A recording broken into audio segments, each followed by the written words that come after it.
teman-teman semua, perkenalkan nama saya Dean dengan NIM akhir 019. Jadi sini saya akan sedikit menjelaskan tentang isi jurnal saya yang berjudul Bagaimana Respon ASEAN Terhadap Kebijakan War on Drugs Presiden Duterte. Stop drugs and crime criminality in 3 to 6 months.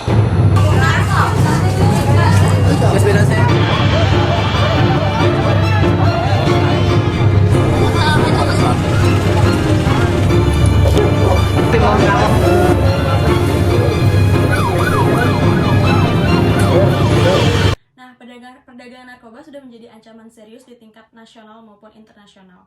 Begitu juga dengan yang dihadapi oleh negara Filipina.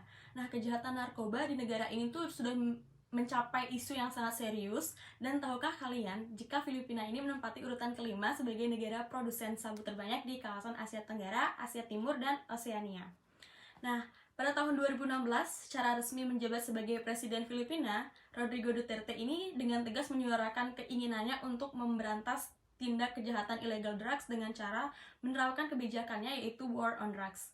Nah, Duterte dalam merumuskan kebijakan ini juga memperhatikan kepentingan nasional Filipina seperti kepentingan sosial, kepentingan politik, kepentingan ekonomi. Serta kepentingan ini juga bisa dibagi menjadi dua, yaitu kepentingan jangka pendek dan juga jangka panjang.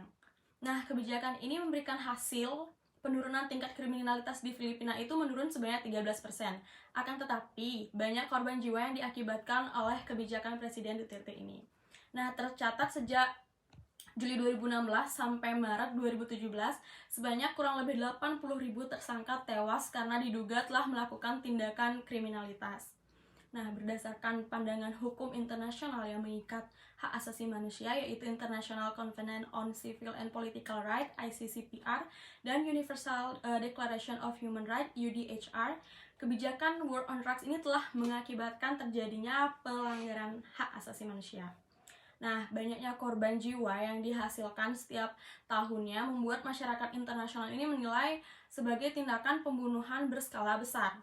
Banyak kritik dan kecaman yang diberikan oleh para penggiat hak asasi manusia dan masyarakat internasional yang ditujukan kepada Rodrigo Duterte. Nah, kebijakan War on Drugs ini juga melanggar pasal 1, 11, dan 12 Deklarasi Hak Asasi Manusia ASEAN 2012 yang sudah disepakati oleh para anggota ASEAN, di mana pada deklarasi ini setiap negara wajib hukumnya menegaskan hak sipil dan politik warga negaranya. Nah, ASEAN, Association of Southeast Asian Nations, yang merupakan organisasi yang mewadahi negara-negara Asia Tenggara, memiliki peranan menjadi garda terdepan dalam tujuan mengintegrasikan negara-negara anggotanya termasuk negara Filipina. Nah, ada apa yang dilakukan ASEAN dalam menangani kejahatan transnasional kawasan ini adalah yang pertama itu pada pertemuan Menteri ASEAN di ASEAN Ministerial Meeting yang ke-33 yang dilaksanakan di Bangkok, Thailand, menghasilkan ASEAN Leaders Declaration on Drug Free ASEAN 2015 yang mengangkat isu komitmen organisasi dalam mempercepat target kawasan ASEAN bebas narkoba menjadi tahun 2015.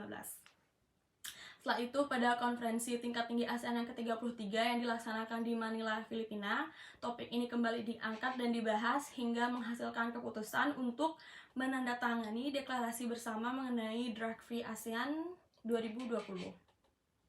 Akan tetapi, ASEAN sendiri tidak memiliki hak untuk mencampuri sepenuhnya atau mengambil andil sepenuhnya terhadap kebijakan Duterte dikarenakan hal ini tuh merupakan urusan nasional negara Filipina. Nah, faktor lainnya juga yang membuat ASEAN tidak bisa mengambil andil sepenuhnya dalam masalah ini, yaitu karena prinsip-prinsip yang dimiliki ASEAN, yakni menjaga harmonisasi dan non-intervensi antara negara-negara anggota. Terima kasih.